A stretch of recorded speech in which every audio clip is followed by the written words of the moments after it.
Many people think influence is something you are born with or something that comes from a title or a position. But I believe the best influence comes from being a living example.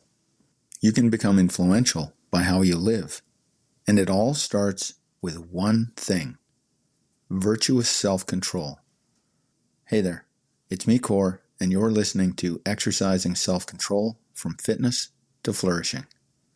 I learned this from a martial arts instructor I trained under about 20 years ago. He didn't need his rank or his position as lead instructor to command respect. When he spoke, people listened. Not from fear, from respect. He demonstrated mastery over himself first. His discipline, his effort, his technique. Everything was on point. That's where his power came from. I aspired to that same level of performance. Here are 5 principles you can use to be more influential. Principle 1, the foundation. Virtuous self-control is the best source of influence. You cannot intentionally direct the experience of others until you've established mastery over your own thoughts, words, and deeds. That instructor didn't just teach technique, he embodied it. Every movement was precise. Every correction came from someone who had already won those battles internally. Everything flowed from that foundation. Principle 2, measure what matters. Here's how you know if you are actually influencing people. Measure the positive difference you create. Not your reach, not your rank. Real influence leaves a mark.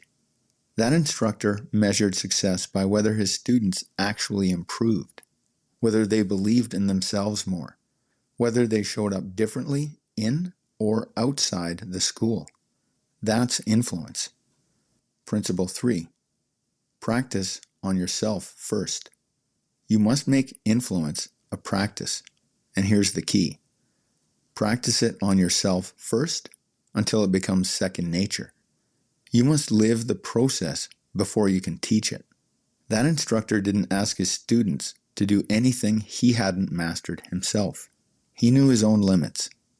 He knew his own obstacles. He'd already won those internal battles. Principle 4, power requires discipline. Every increase in influence demands an equal increase in self-control. If self-control lags behind, you lose your personal excellence.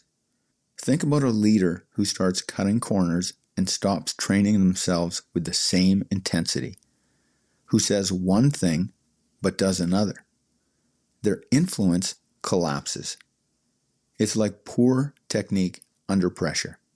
The heavier the resistance, the faster the poor technique breaks down.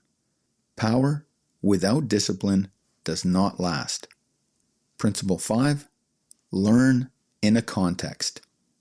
This is why I recommend developing virtuous self-control with an exercise practice.